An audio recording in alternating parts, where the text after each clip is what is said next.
பாஜக ஆளும் மாநிலங்களில் மட்டும் மர்மமாக மறையும் ஆட்சி எதிர்ப்பு அலை. திமுக வைக்கும் மெட்ரோ டிஎன் நியூஸ் சேனல் நேயர்களுக்கு வணக்கம்.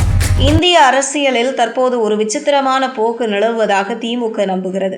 எப்படி என்றால், எதிர்க்கட்சிகள் ஆளும் மாநிலங்களில் மிகச்சிறிய குறைகள் கூட பூதாகரமாக்கப்பட்டு ஆட்சிக்கு எதிரான அலை என்ற பிம்பம் கட்டமைக்கப்படுவதாகவும், பாஜக ஆளும் மாநிலங்களில் மட்டும் ஆட்சி எதிர்ப்பு அலை வருவது இல்லையே, அது எப்படி என்று திமுக கேள்வி எழுப்புகிறது.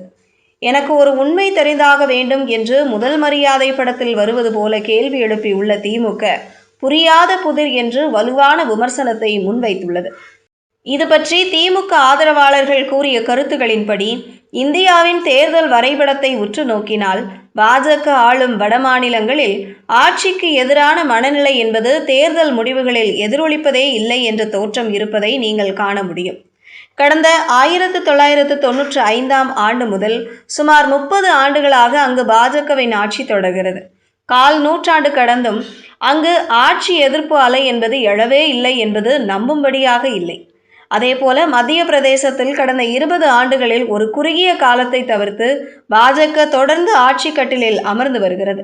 சமீபத்திய தேர்தலிலும் அங்கு ஆட்சி எதிர்ப்பு அலையே வீசியது. ஆனாலும் அதனையும் மீறி பாஜக அங்கு வெற்றி பெற்றது. அசாம் மற்றும் உத்தரப்பிரதேச மாநிலங்களில் ஒருமுறை வெற்றி பெற்ற கட்சி மீண்டும் ஆட்சியை பிடிப்பது கடினம் என்ற வரலாற்று சுவடுகளை அளித்து பாஜக 2ஆம் முறையாக தொடர்ந்து ஆட்சியை தக்க வைத்திருக்கிறது. பீகாரிலும் பல ஆண்டுகளாக நிதிஷ்குமார் தான் முதல்வராக இருக்கிறார். அங்கு அதிருப்தியே வருவது இல்லையே.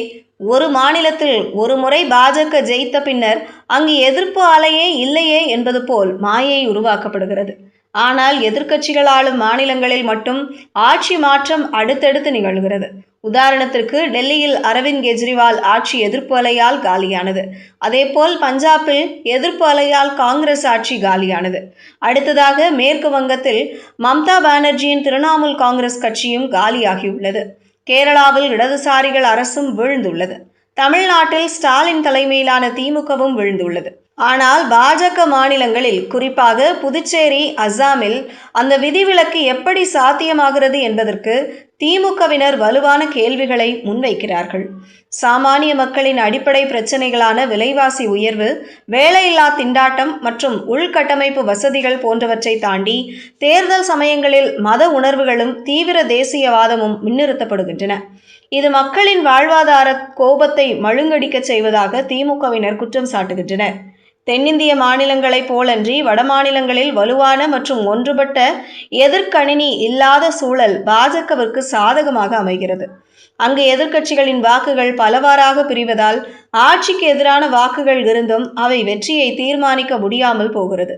ஒரு அரசின் தோல்விகளை சுட்டிக்காட்டுவதை விட அந்த அரசை வெல்ல முடியாத ஒன்றாக சித்தரிக்கும் போக்கை வட இந்திய ஊடகங்கள் கடைபிடிப்பதாக குற்றம் சாட்டப்படுகிறது. இது சாமானிய மக்களின் மன ஓட்டத்தில் ஒரு மாயத் தோற்றத்தை ஏற்படுத்துவதாக கூறப்படுகிறது. ஒரு ஆரோக்கியமான ஜனநாயகத்தில் மக்கள் பிரதிநிதிகளின் செயல்பாடுகளை பொறுத்து ஆட்சி மாற்றம் ஏற்படுவது இயற்கை.